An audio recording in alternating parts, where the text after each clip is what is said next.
Good afternoon, everyone.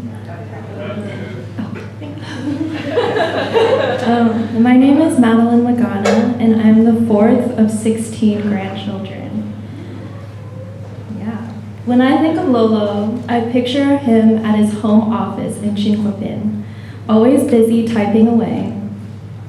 I can still hear his surprised voice whenever I walked in, asking me, what am I doing there, or when I'd be back, or requesting a song or piece of music for me to play.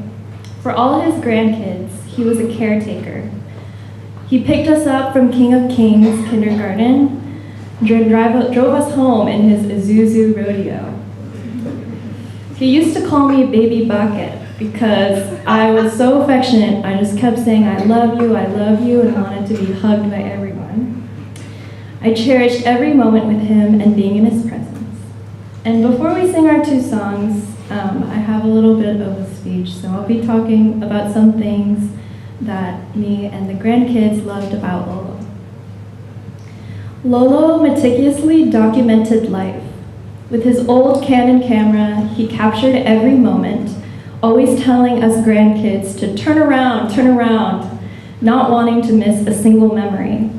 Us grandkids loved the library at their Renton house. It was like a trophy room, his greatest accomplishments in pictures and scrapbooks.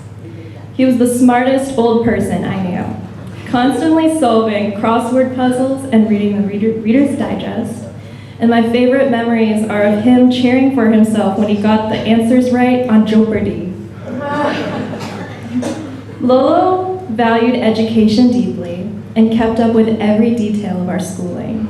He knew everything about my college and our majors, and he always asked if I liked my job, reminding me to stay focused. His advice to pursue public health like Auntie Triuni still guides me today. And another one is that Lolo loved to eat and exercise. He once chided me for not eating properly, teaching me to savor my food. Despite my worries about ordering too much at restaurants, he would happily finish 3 full plates of sushi. And he had a passion for exercise. He walked a mile every day at lightning speed, and often leaving Lola and I struggling to keep up. And I once asked him how he won fights in his youth, and he proudly showed his biceps, surprising me with his strength even at age 90. And Lolo delighted in music. When my sister and I were younger, he'd ask us to help him find a melody or a key on the piano for singing with God. He loved watching us perform.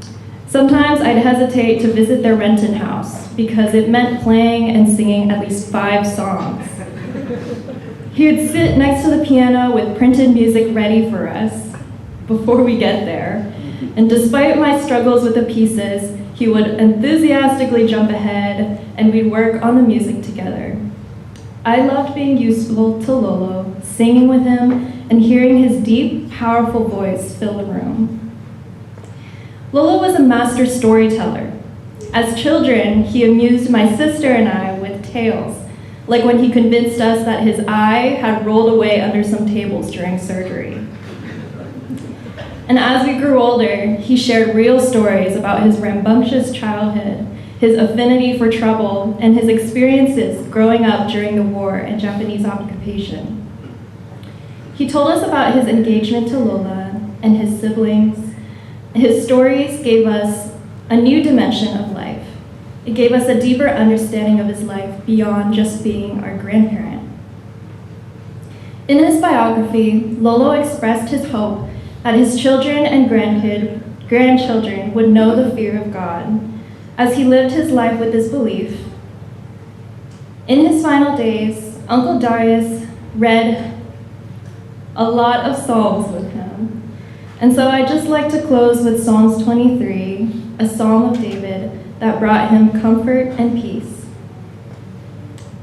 Psalm 23. The Lord is my shepherd, I lack nothing. He makes me lie down in green pastures. He leads me beside quiet waters. He refreshes my soul. He leads me in paths of righteousness for his name's sake. Even though I walk in the valley of the shadow of death, I will fear nothing, for you are with me. Your rod and your staff, they comfort me. You prepare a table before me in the presence of my enemies. You anoint my head with oil, my cup overflows. Surely your goodness and mercy shall follow me all the days of my life, and I shall dwell in the house of the Lord forever.